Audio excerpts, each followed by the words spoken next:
श्री स्वामी समर्थ. स्वामी समर्थ नाव जपल्यावर 21 दिवसात काय बदल होतो तुम्हाला माहीत आहे का?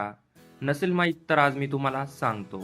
पण ज्यांना अनुभव आला असेल त्यांनी कमेंट करून त्यांचे अनुभव नक्की सांगा. जर मी तुम्हाला सांगितलं की फक्त 21 दिवस कोणताही उपाय नाही, कोणतीही मोठी पूजा नाही, फक्त एक नाव आणि त्या नावामुळे मन शांत होतं, भीती कमी होते, अडकलेली कामे हळूहळू मार्गी लागतात आणि सर्वात महत्त्वाचं म्हणजे तुम्हाला एकटं वाटणं थांबतं, तर तुम्ही विश्वास ठेवाल का? आज मी तुम्हाला सांगणार आहे स्वामी समर्थ नाव जपल्यावर 21 दिवसात नेमकं काय बदल होतात. हे चमत्कार आहेच का की मनाचा खेळ की स्वामी कृपेचा अनुभव, सर्व काही या व्हिडिओत सांगणार आहे. शेवटपर्यंत नक्की बघा, कळूनच जाईल. हा व्हिडिओ शेवटपर्यंत पहा, कारण शेवटी सांगितलेला बदल प्रत्येक खरा भक्त अनुभवतो. चॅनलवर पहिल्यांदा आला असाल तर चॅनलला सबस्क्राईब करून घ्या. रोज तुम्हाला स्वामींच्या व्हिडिओ आपल्या चॅनलवर बघायला मिळतील. स्वामी समर्थ नाव म्हणजे काय?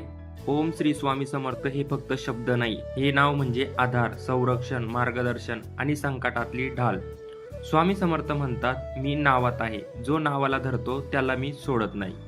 नाव जप म्हणजे देवाला आठवण करून देणे नाही, नाव जप म्हणजे स्वतःला देवाच्या आठवणीत ठेवणं. 21 दिवस का महत्वाचे आहे? आपल्या शास्त्रात 21 दिवसाचं खूप महत्व आहे.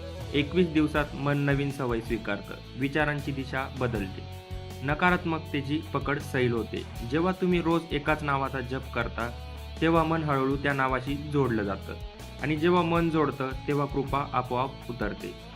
जेव्हा तुम्ही नाव जपायला चालू कराल, पहिले 7 दिवस मनाशी चाललेली ती लढाई असेल. पहिल्या 7 दिवसात कोणताही चमत्कार होत नाही, उलट कंटाळा येतो, मन भरकटतं, आज नको असं वाटतं आणि इथे बहुतेक लोक थांबतात. पण जे थांबत नाही त्यांच्यासाठी बदल सुरू होतो. या काळात काय बदल होतो ते बघा. झोप थोडी सुधारते, मन जड असलं तरी शांत व्हायला लागतं, राग थोडा कमी होतो, स्वामींचं नाव मनात घोळायला लागतं. काही भक्त सांगतात अचानक रडावंसं वाटतं आणि रडल्यानंतर मन हलकं होतं. हे अश्रू कमकुवतपणाचे नसतात, तर हे मनशुद्धीचे अश्रू असतात. पुढचे 8 ते 14 दिवसांमध्ये अदृश्य आधार मिळायला लागतो. हा टप्पा महत्त्वाचा आहे. या काळात नकारात्मक विचार कमी होतात, भीतीवर नियंत्रण येते, चुकीचे निर्णय टळतात, घरातलं वातावरण बदलायला लागतं. तुम्हाला जाणवल, मी एकटा नाही. कधी एखादं काम अडलेलं असतं आणि अचानक कोणीतरी मदत करतं, कधी एखादा फोन येतो, कधी एखादी वाट उघडते. हे चमत्कार वाटतात, पण स्वामी म्हणतात, मी आधीच तिथे असतो. पुढच्या 15 ते 21 दिवसांमध्ये खरा बदल आपल्याला जाणवायला लागतो. इथून पुढे जप राहत नाही. जप म्हणजे जगणं बनतं, मन स्थिर होतं, श्रद्धा घट्ट होते, संकट आलं तरी घाबरायला होत नाही, होईल हा विश्वास निर्माण होतो. काही भक्तांना स्वामी स्वप्नात दर्शन देतात, काहींना संकेत, काहींना थेट उत्तर आणि काहींना फक्त इतकंच जाणवतं, जे व्हायचं ते चांगल्यासाठीच होतंय. हा बदल शब्दात सांगता येत नाही, तो अनुभवावा लागतो. एक मोठा गैरसमज आहे जो महत्त्वाचा आहे. स्वामी समर्थ नाव जप म्हणजे समस्या नाहीशा होतात असं नाही. दुःख सहन करण्याची ताकद मिळते, योग्य निर्णय घेण्याची बुद्धी मिळते, चुकीच्या वाटेवर जाण्यापासून माणूस वाचतो. स्वामी संकट काढून घेत नाही, ते संकटात उभं राहण्याची शक्ती देतात. नाव जप कसा करावा, त्याची योग्य पद्धत काय आहे ते बघा. सकाळी किंवा रात्री एकाच वेळी शांत जागी बसून तुम्ही जप करू शकता. मोबाईल बाजूला ठेवा. ओम श्री स्वामी समर्थ किमान 21 वेळा, शक्य असल्यास 108 वेळा म्हणा.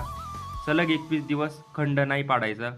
नाव घेताना फक्त एकच भावना ठेवा, स्वामी मी तुमच्यावर सर्व सोपवत आहे.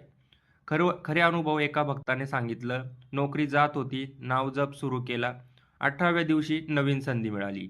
एका आईने सांगितलं, मुलासाठी रोज नाव घेत होते, 21व्या दिवशी त्याच्या दवाखान्यातले रिपोर्ट बदलले. हे जादू नाही, ही श्रद्धेची ताकद आहे.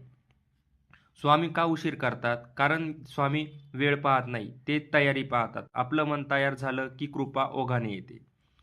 जर तुम्ही आज दुःखी असाल, एकटे वाटत असाल, सगळे उपाय करून थकलात, तर फक्त एकच करा. आजपासून स्वामी समर्थ नाव जपायला सुरू करा.